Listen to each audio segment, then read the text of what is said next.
begin today with Draymond Green being ejected from last night's game against Phoenix for hitting Jusuf Nurkic in the face in the third quarter. Golden State went on to lose the game. Green said he was trying to sell a foul call, not intentionally hurt Nurkic. But he knocked him down, Mike. So given Green's history, what should the league do about this? Hit him. Hit Draymond Green hard. And they can say, oh, well, we didn't do it intentionally. We were just reckless. Because I didn't do it intentionally. It doesn't cut it. You hit a dude in the face, and this is about your 50th offense in your time in the league. So no, it was still reckless and dangerous, and the league needs to be more concerned about protecting all the other players than offending Draymond's sensibilities about what is intentional or not. So this is a question now of leadership at the top of the league. And this is a question of whether Adam Silver and his advisors have the stomach to say to Draymond Green, we know you're important to a championship team, and we know this championship team is important to this league and basketball worldwide because they are the Warriors. But you got to go. And when I say go, Tony, anything less than 10 games is just awful. And if he said 20 or 25 games, to me, it'd be perfectly acceptable. Draymond Green can't continue to go down this path to choke somebody 1 month and then to knock somebody out another month. No, the league cannot have that. And if somebody doesn't get that and move quickly and decisively, then there's a bigger problem. Okay, so Draymond Green has lost the benefit of the doubt. Even if this was not intentional, he is a clear recidivist. He does this all the time. As you alluded to, he got 5 games earlier this year for choking Rudy Gobert, if I'm not mistaken. I'm going to tell you honestly, Mike, I think it's on the table that he gets tossed for the entire year. Okay. That Adam Silver and his closest advisors go to him and say the following sentence: this is a privilege to play in this league, and you've lost the privilege because you do this all the time. Now, I think that's extreme, and I don't think that will happen. Right. But 20 to 25, I would say at a minimum.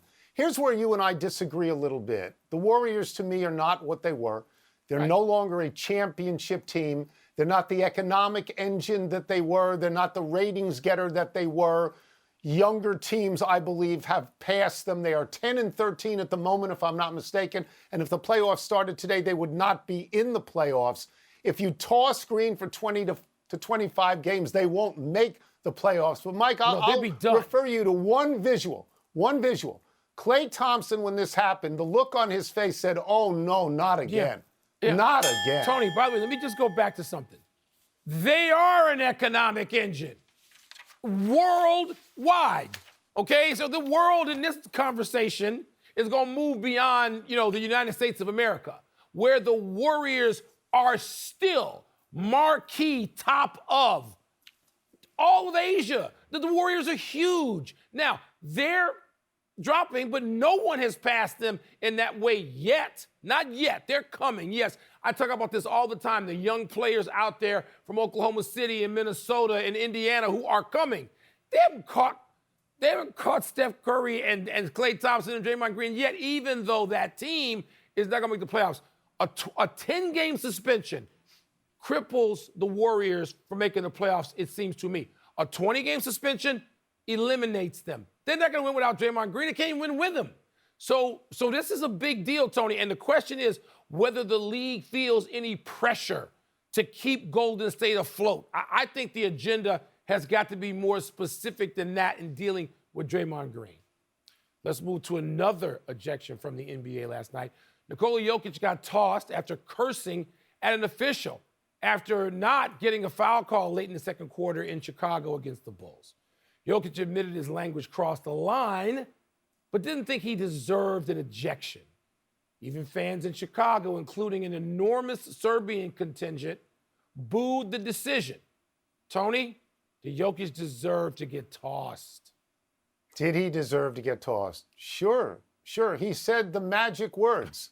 He said the 2-word phrase that begins with the word mother, which is fine, but ends differently. Yeah. Every referee in that league tells every player in that league, can't say that.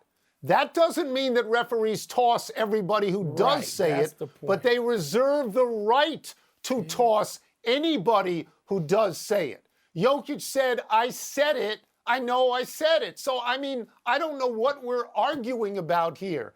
Does he deserve to be tossed? Yes. Next on this thing. I understand why we do this story, Mike. Yeah. Because Jokic was the MVP of the playoffs last year. Champion. He's an NBA champion. Yeah. He's a very, very big star. But he crossed the line in the same way Kadarius Toney crossed the line. Here's my foot. Here's the line. My foot's over the line. Well, Next. as you Next. and I know, the interpretation is why we're discussing it. Because we've heard, as many nights as you and I have sat courtside at NBA games over the decades, we've heard it used. And the context is everything. How you say it, was there a wink and a nod? Did you bark it or did you try to sneak it in there? All these things are open to interpretation from the official. Yep. Yes, it's the magic phrase, but we know there's been laughter. We know there's been all kinds of ways to treat it, and the official doesn't have to throw Joker out. What comes into play is that Chicago's got, and Joker talked about this after the game, the largest Serbian population outside Belgrade. And so they are there to see him and booed him getting tossed. So that's all of that goes into the He knew mix what he here. said. He knows what it means. He knew. He went over the line.